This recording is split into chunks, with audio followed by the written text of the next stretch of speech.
C'est un budget de combat pour le redressement. This is a fighting budget to restore the country to health. This is a fighting budget to fight a debt that doesn't stop rising and whose bill is being footed by the French and by future generations. This is a fighting budget for social justice, and it's a fighting budget for growth. Fighting talk there from the French Prime Minister as he unveils a sharp tax hike on business and the rich. But has President François Hollande's government gone too far? Or not far enough? I'm joined now from our Paris newsroom by Philippe Brossard, Chief Economist at AG2R La Mondiale, and by Virginie Maisonneuve, Head of Global Equities at Schroders. Thank you both very much for joining us today. Let's start with you, Virginie. Just a quick overview, your reaction to the budget today? Well, I think expectations were very low. From what we know right now, clearly there's much more tax increase than tax cuts. Of the tax increase, I think maybe the most surprising one is the increase or the creation of a new marginal tax break at 45%, imposing people with income above 150,000, not so much a 75% income tax. That is only going to bring about 240 million in helping to plug the 30 billion gap. But all the different changes in tax loopholes and tax exemptions, and of course a big heavy weight on corporations, particularly large corporations. The other key factor is that the plan clearly is targeting to comply with the 3% deficit target with a growth of 0.8%. And I think we have to question the fact that we will be able to grow 0.8%. So some clarity is better than none, but clearly something very difficult. Philippe, let's get your view on this. As we've been saying, 30 billion euros is the savings we're aiming for. Has he done enough to get the public deficit down to 3%?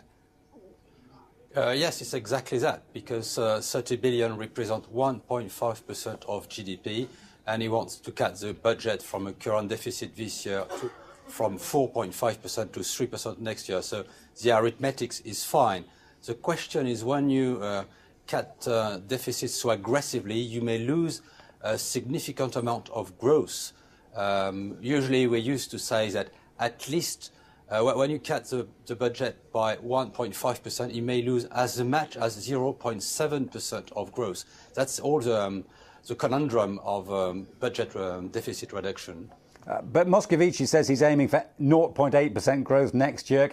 He's got unemployment of 3 million, national debt rising to 1.83 trillion. How far are you concerned that France stops being considered as part of Europe's core with Germany and starts drifting towards to Spain and Italy? Well, I think it's, France is perceived as being the core for several reasons, but one of the reasons being that France has so far maintained some growth. At least we have not seen GDP declining. So I think this has been one of the major factors in the bond market for France to have a sustainably low interest rate. So far, with bond yield at 2.25, France is very safe, because one of the nice things in the budget of this, it's turned into a much lower bill for the debt servicing. Virginie, I'll try and turn to you. I know we're having slight audio problems. Where does France fit in your investment programme now, given that you've heard the budget? Is your question, what is my investment strategy going to change in light of the budget? Absolutely, yes. Yes. I mean, clearly, we've been expecting a tough budget. You know, since the election, we knew that the ground on which Mr. Hollande had been elected, i.e. anti-austerity measure and pro-growth measure, in the environment that we are seeing in Europe right now, was going to be very difficult.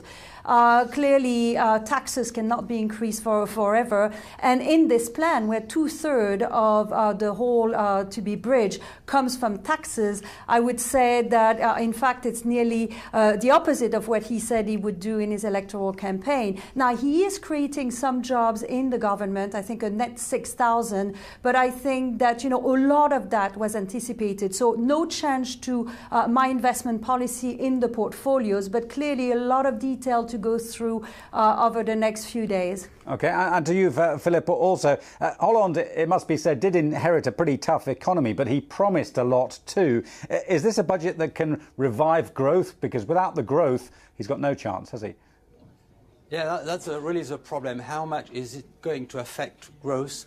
One of the clever design in this budget, but we will see if it works, is the taxation is aimed at the upper income, supposedly the one saving more. So hopefully it will not damage so much consumer spending, given that consumer spending is going to be done mainly by the bottom 99% of people. But it's still difficult to see how much middle class is going to be affected by this measure of tax increase. Final question to you, Philippe, if we may briefly. S&P have already taken France off their AAA list. Does this guarantee that Moody's and Fitch do not follow suit? Right, to me, it's a fairly bold move, actually, to cut deficit by 1.5% of GDP at a time we have such a low growth. So I guess Moody's should be grateful for that. Anyway, I'm not sure the rating agency have so much of an influence on the major countries' bond market. We have seen that with the US, we have seen that with France. France have actually seen yield dropping over 1% after S&P cut its rating at the beginning of the year. So I'm not sure it matters so much anyway. OK, thank you very much indeed for that. That is it for now. My thanks to Philippe Brossard of AG2R La Mondiale and Virginie Maisonneuve of Schroders. Do check out today's Market Pulse for more on the market reaction to the French budget. That's available on demand on Insider and Reuters.com. I'm Nigel Stevenson. This is Reuters.